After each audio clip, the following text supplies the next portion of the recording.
In this episode of the Locked On NBA Big Board podcast, is going to be a fun one. This is Rafael versus James, episode 3 or volume 3, where we are going to debate Ace Bailey. And the big question in this episode is Ace Bailey or VJ Edgecombe? Stay tuned.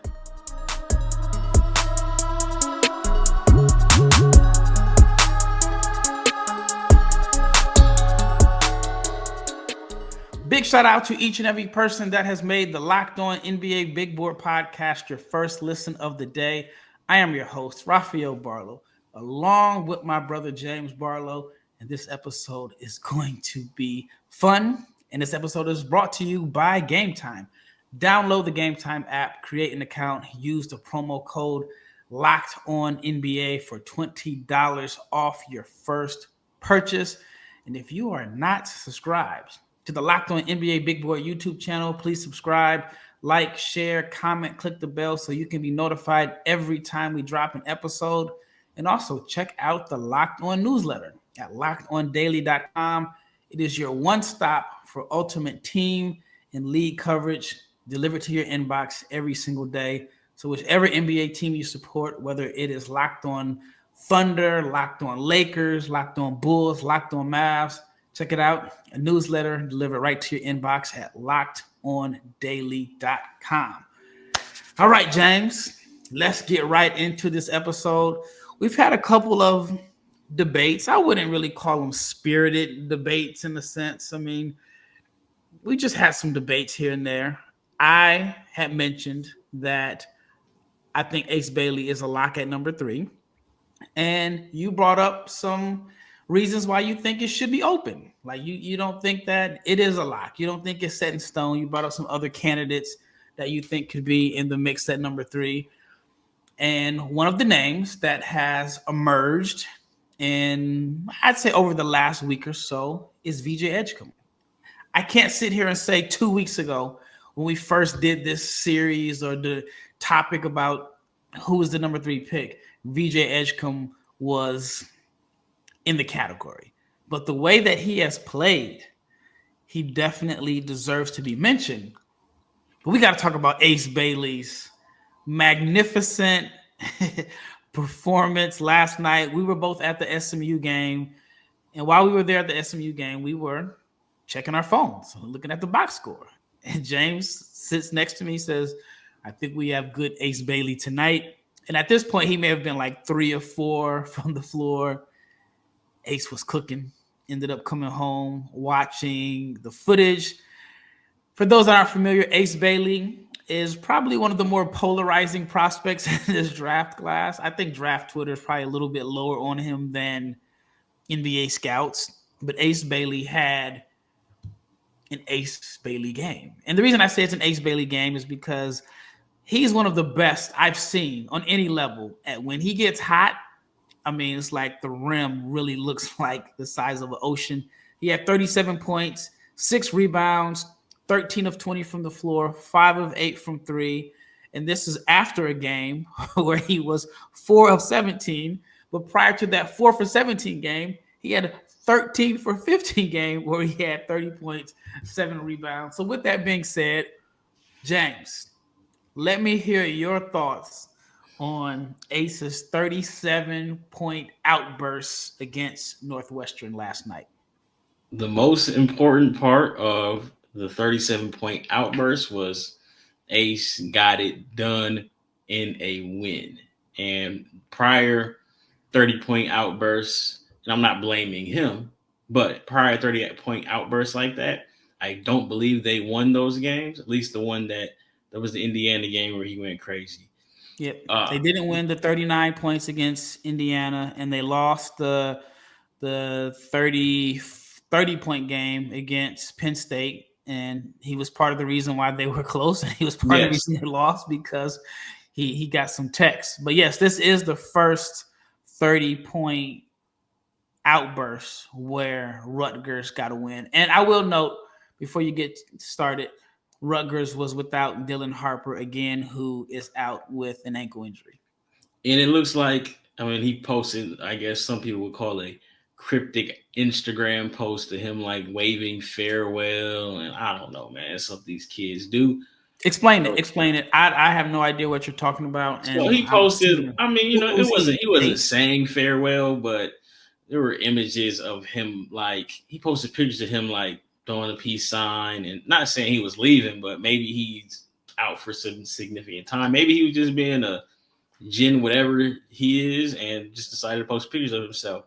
You're But talking about Dylan, right? Dylan Dylan Harper. Harper, yes. And there's, I guess you could say, I don't know if it's accurate, but he's hurt, and the team is struggling right now. So one person could say, again, not saying it is true, but one person could say, is he saving himself because the team's not going anywhere? Don't risk injury. Just go ahead and get prepared for the NBA draft. But that's not what this podcast is about. Ace Bailey was phenomenal last night against Northwestern. He was scorching hot, and he mixed up the shot making in a sense where he caught a couple lobs off the ball, but he did a lot of work with very few little dribbles. I know that gets a lot of people going. Not necessarily me, but again, when Ace Bailey gets hot, he looks like an unreal talent. 6'10", he can raise up and shoot. And it's almost like I understand why he takes the shots that he takes, because you can't contest it. You can't contest it, and he can really, really shoot. So it's like I get it in a sense. So again, some people call me an Ace hater, an Ace skeptic. Again, if I was going to play the part of Ace hater, I would say this is his third straight game without an assist. But that's not what this is about. He got the job done.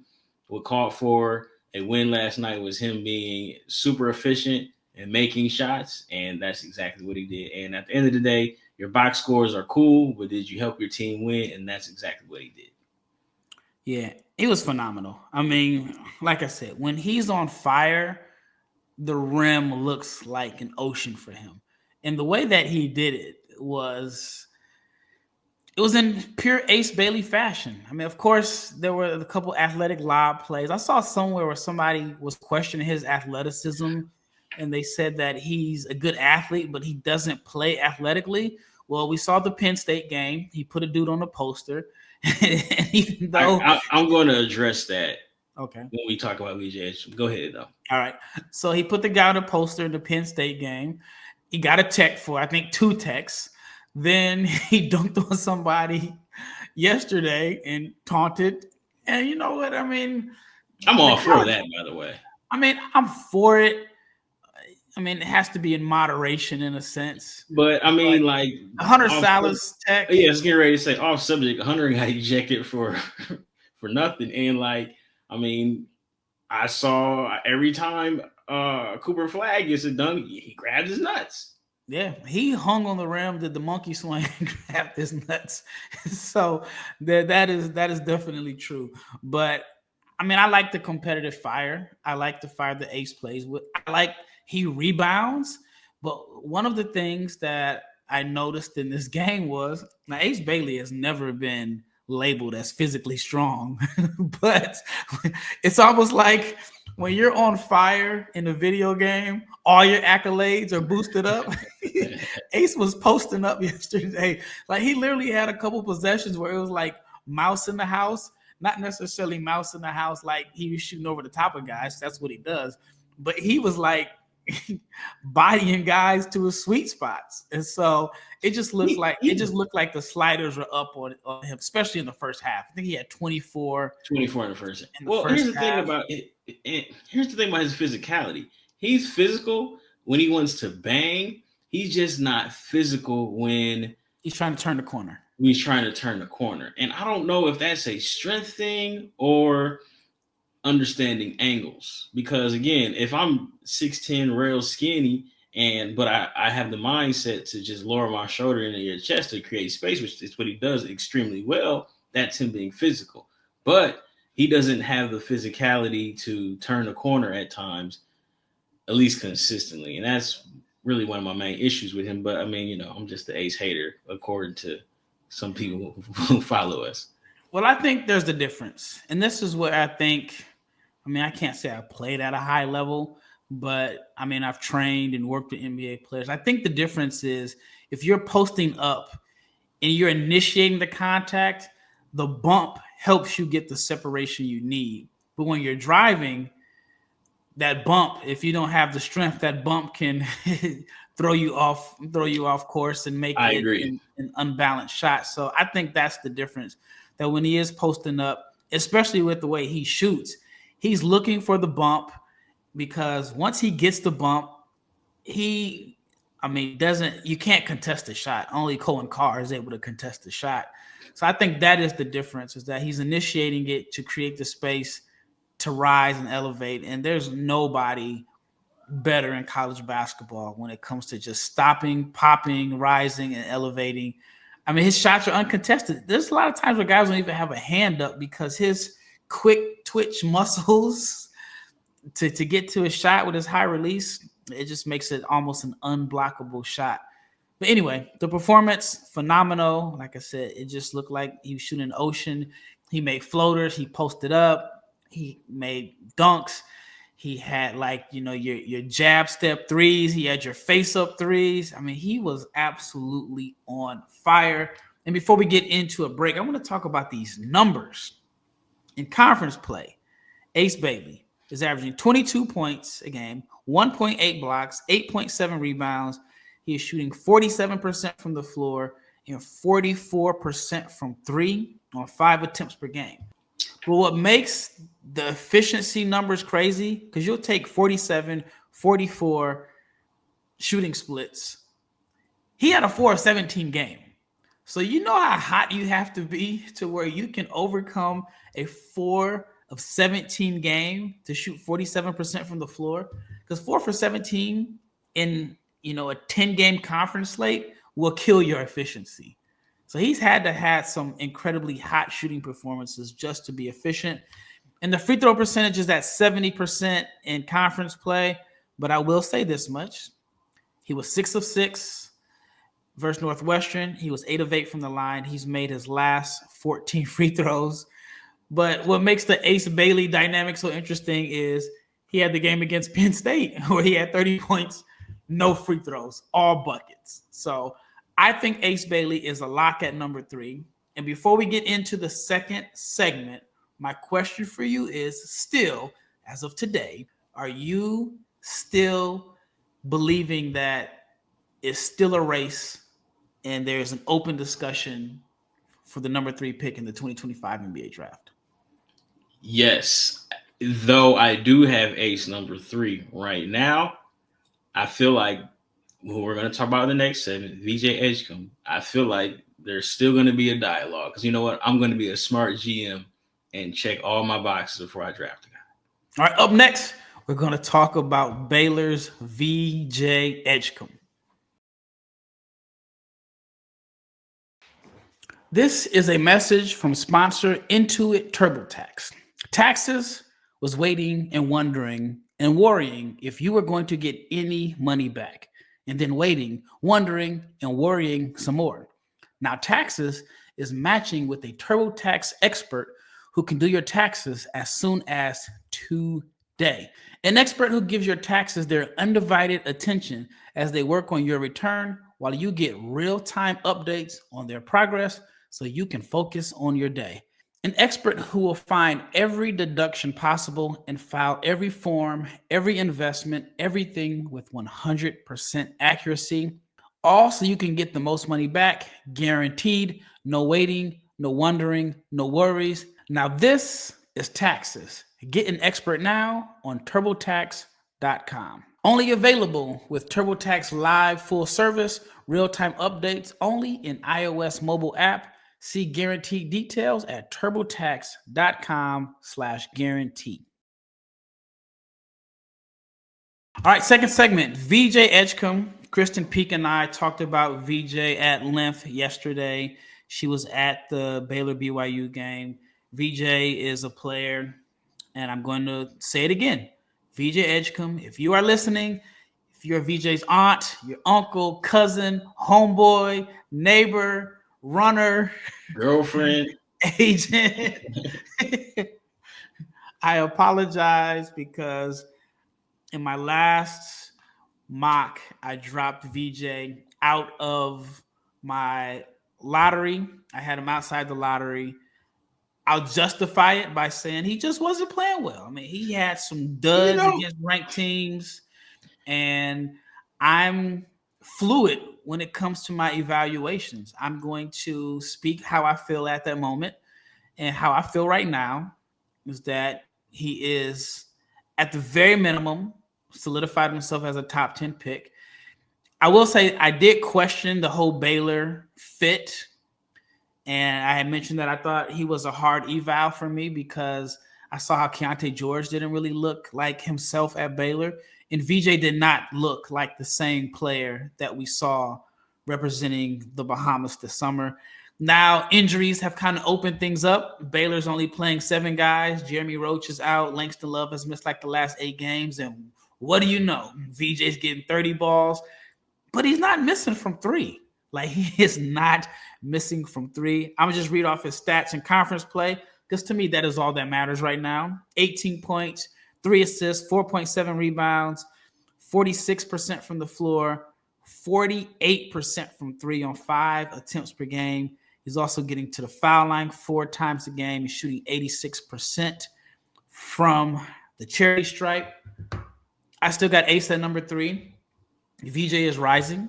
Tell me why you think a smart GM wouldn't think like I'm thinking. I'm like, hey, I'm going Ace all the way. But tell me why you think a smart GM would check all the boxes with VJ Edgecombe. Well, here's the thing. Is Ace a more talented individual scorer than VJ Edgecombe? Yes. But if you take in account everything that involves basketball, and if you take into account fit and who's drafting, I think at 3, you still look at other guys.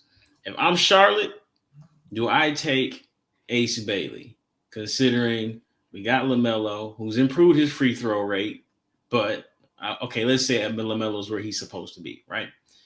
Brandon Miller doesn't really get to the foul line a lot. Shoots a lot of threes, a lot of jump shots. Again, not saying that he can't improve or get better, but who he is today, he's primarily a jump shooter. As athletic as Miles Bridges is, not a high free throw rate guy. Do you draft as talented as he is? And again, drafting on fit versus drafting on talent, I get it. But do you draft a complimentary piece if you're Charlotte? And I'm just bringing up Charlotte. Do you draft a complimentary piece, or do you draft the best player available? Right. And this is something that we don't player available. And then you say we're just going to figure it out from there. If that's how you draft, and I get it, I understand. But let me tell you about VJ Edgecombe again. A couple weeks ago, I introduced to you, Ralph. I said, hey, listen, it may not be as open and shut as people think. Again, I respect Ace's talent. He does have his holes in his games, just like everyone else does. But like you mentioned, VJ Edgecombe, conference play, Big 12, you said he was 47% from the field, 48% from 3. And then you mentioned that Ace had that stinker where he was 4-17 and he's still super efficient. Well, VJ had a stinker too against Iowa State where he was 1 for 9. So 1 for 9 is a stinker. 4 for 17. Ace is never going to lose confidence. He's going to let that thing fly, whether you think they're a bad shot or not. And one of the things I felt like with VJ was, and yes, things are different now. I mean, maybe with those guys being injured and they only have 7 guys, he would have to shoot more than 9 shots for Baylor to be competitive. So I'll definitely say that. But yeah, 1 for 9. Baylor's a more talented team too than Rutgers, right? I mean, you know, yeah, top to bottom for sure. Top to bottom, yeah. So I say that to say this: VJ Edgecombe, his splits survived an 11% shooting night, and he's playing extremely well. We talked about injuries have opened things up for him. He's getting to the basket a lot more. He's looking a lot more decisive off the dribble. That game against BYU, it was basically VJ Edgecombe in high pick and roll. He looks a lot more comfortable handling the ball. Today, and again, guys get better. I get that. But today, who's the better ball handler? VJ Edgecombe or Ace Bailey? I would hope 6'3". Man, we not going to sit. Here's the thing, though. I get that, Ralph, but again, Ace Bailey, his boys, the people in the comments, his hardcore fans online, they call him T-Mac. T-Mac had handles from the gate. So I'm just listen. We're gonna call him T-Mac. We're gonna call him KD Jr. I'm not gonna sit here and say, well, he's 6'10", because the guys that people compare him to, again, not me, not you, but the guys that people compare him to, those guys had handles. But I'm saying this again. Let me get my VJ take off. The handle looks better, and then you had mentioned in the first segment that Ace Bailey's athleticism, in a sense, is overrated, or some people think that.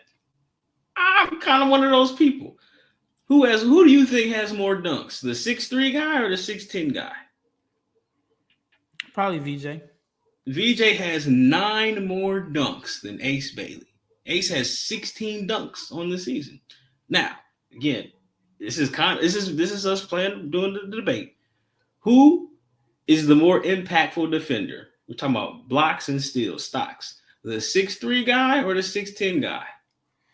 Overall or in conference play? Overall. Because and this is the thing, and Baylor hasn't just played against nobody either. No, that's true. But VJ was beating everything up around the rim in the non-conference. Oh yeah, he was beating up on the family, man. I understand that, but we talking about the totality of the entire season. I was actually, before we get into that, I was actually shocked to see that he's averaging 0.3 blocks in conference play. It was like 2 a game in non-conference. And you know what? Maybe we need to reevaluate that. But on the season, 59 stocks for VJ Edgecombe, 46 stocks for Ace Bailey. Now, again, Ace is going to rebound better. He's taller. He's supposed to rebound better. I'm just saying, you can't ignore the fact that VJ Edgecombe looks like he had the Bahamas jersey back on his back. And he looks like the guy that we saw in the Olympic qualifiers. And that guy that we saw in Olympic qualifiers looked like a top 3 pick. So here's my question for you. Go ahead. Before we get into the last segment. You have been on record of saying VJ Edgecombe looks like the guy that you put next to the guy. Absolutely. Right? I still stand by that. And Ace Bailey looks like he has the potential to be that guy. I didn't say that. I've told you before. Ace looks like he has the potential to be that guy. And so, my thinking why Ace Bailey might not be that guy, and again, that guy in quotations means multiple all-star franchise player we build around. That's what I'm saying. He could be. He has the talent to. Does his game evolve into that? That's what I want to know. But again, I mentioned to you yesterday at SMU, right?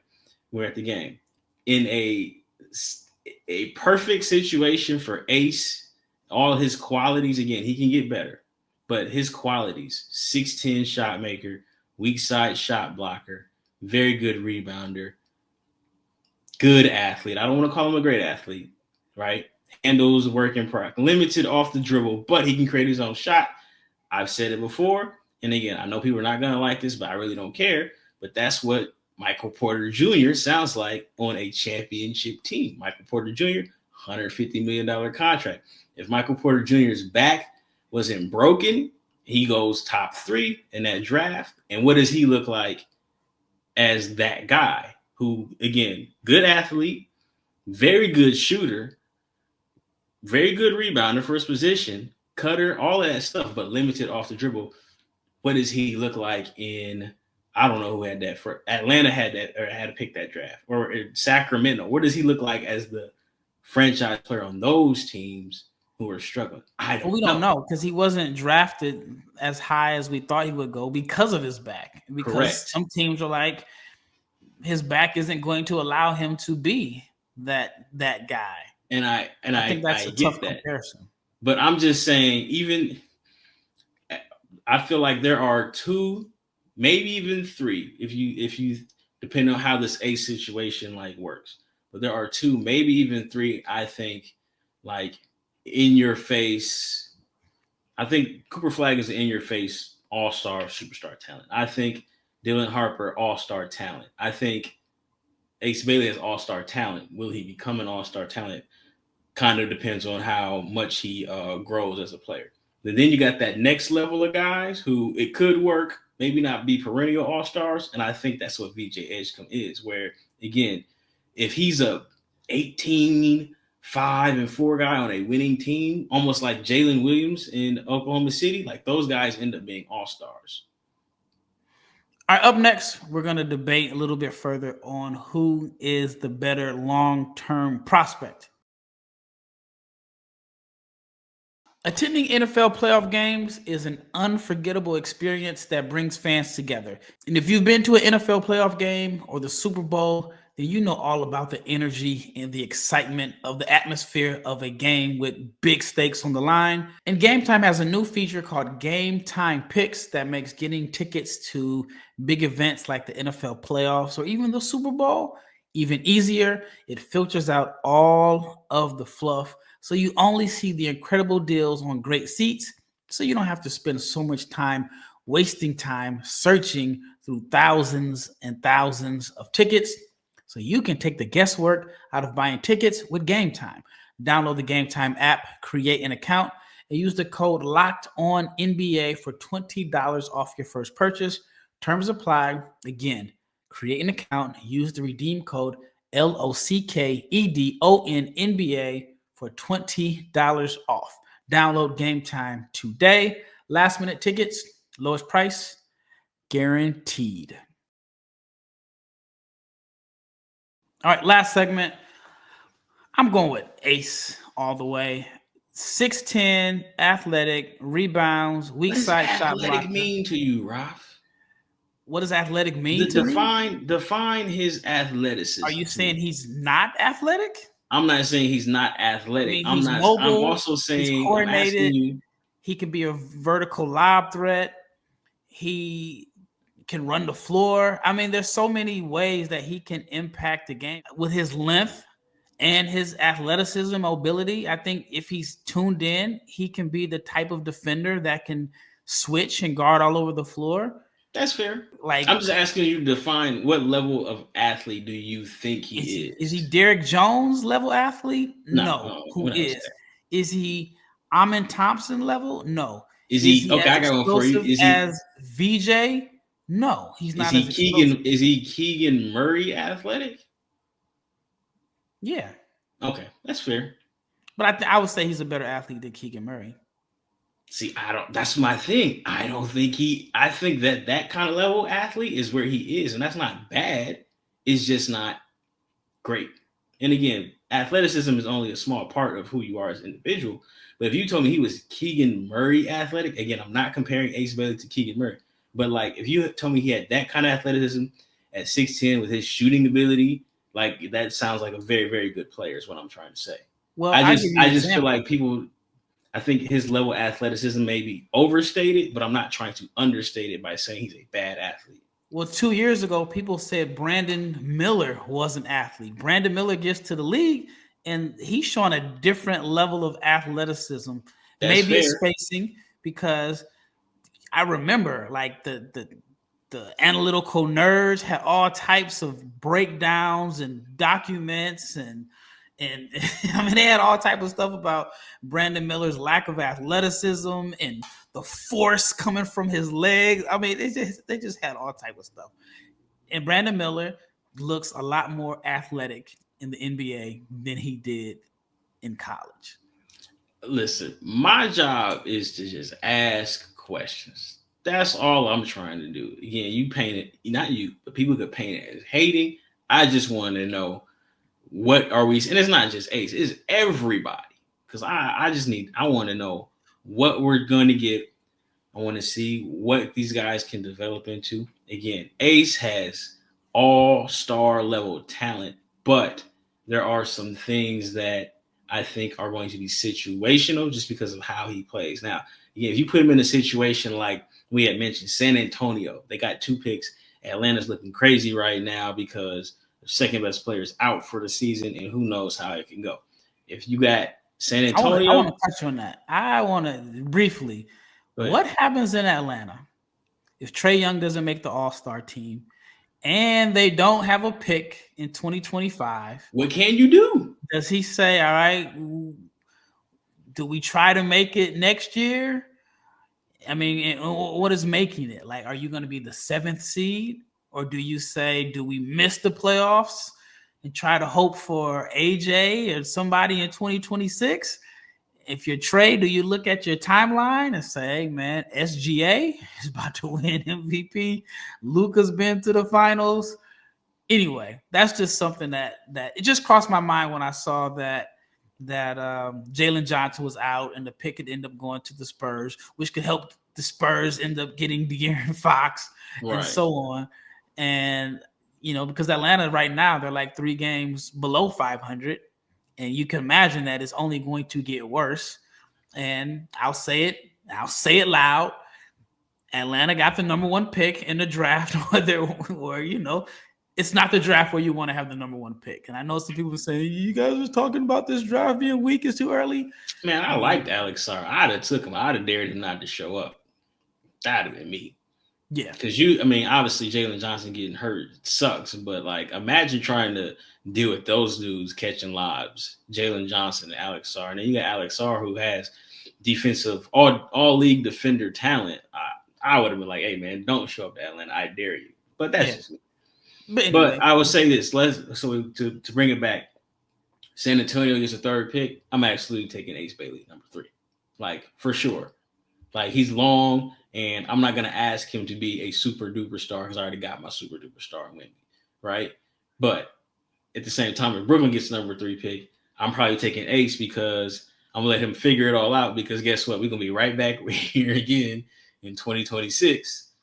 I just feel like with Charlotte, it may be like, I don't know. If I'm Charlotte, I'm like, I don't know how long I'll do the LaMelo thing. You may have to take a huge too. PR hit if you trade one of the more popular players, but he's not dependable.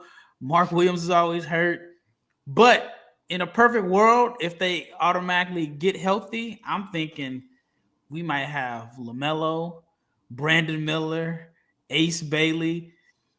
I don't know what they're going to do with Miles. That's a lot of jumpers. Yeah. But I'm like, I'm going to go find me some. Where? I mean, Trae, man, hey, bro, get downhill all you want. Trae, if you guys draft, if I'm the Hornets, or if the Hornets draft Ace Bailey, and I'm Trae, man, I got to get out. I'm not going to get any touches. And I gotta have the ball in my hand. You gotta have somebody get downhill. But I don't see, and this is why I think Ace is a lock at number 3. Even if you're going by fit and not best player available, I don't know a situation where I'm like, I would take VJ Edgecombe at number 3 over Ace Bailey based off the current roster. If I'm Utah, I'm like, we need another person that can get hot. We need some wings because Cardio Cody ain't it. I know it's very early to say, but you said his name out loud. I'm taking Ace over Cody. If I'm the Wizards, I'm like, all right, I think Bilal's a good defender. I think Sarr's a good defender. I think Bub is going to be, really, really good. But Ace may be that guy that can get hot and score 30. I don't know if I can count on those guys getting me 25 consistently. I get it. The Pelicans, I don't even know what to. I don't even know. And this is another scaled up version. Trey Murphy and Ace Bailey do a lot of the same thing. Now it's a lot of the same thing. 6'9", 6'10". Hey, I think Trey Murphy's a better athlete. One at the 2, one at the 3, and I'm telling Zion, you got space. Yeah, that's true too. And Zion can pass. You got space. So I don't know a scenario. And maybe Charlotte, like you said. See, that's what I'm saying. Charlotte is where I feel like it gets tricky. But my question for you is, do you think VJ is going to be a consistent downhill attacker in the NBA? Because I feel like VJ if the 3 ball continues to just be, again, is he a 48% 3-point shooter? Probably not. But if he's a high 30s, he has one dribble athleticism where it doesn't even matter if he's really 6'3". He has the athleticism to get to the basket consistently. If he gets to his if launch you chase him off the line, and jumping to the moon, and he is a good passer down. A very good connective passer. Very good connective passer. Is that the sexy pick when you got the 6'10" dude that shoots turnaround jumpers? Probably not. But VJ does a lot of really, really good things at 6'3", especially if that 3-ball continues to do what it's continuing to do. Like I said, he's got him in NBA spacing with his launching pad. He's already, a top tier athlete. Like that is for real. That's what I'm saying. Yep, that's fair. All right. Listeners, let us know, who would you take at number 3, or maybe even number 2? Maybe you like VJ Edgecombe or Ace Bailey over Dylan Harper. Maybe you like them over Cooper Flagg. Let us know who you would take at number 3, and also let us know, who do you think is the best long-term prospect out of Ace Bailey and VJ Edgecombe. Once again, thank you for making this your first, second, your third. I'm just thankful for each and every listen. So thank you for checking us out. Also, check out LockedOnDaily.com. That is the newsletter for your favorite Locked On NBA podcast. Once again, it is Rafael and James Barlowe, and we are out of here.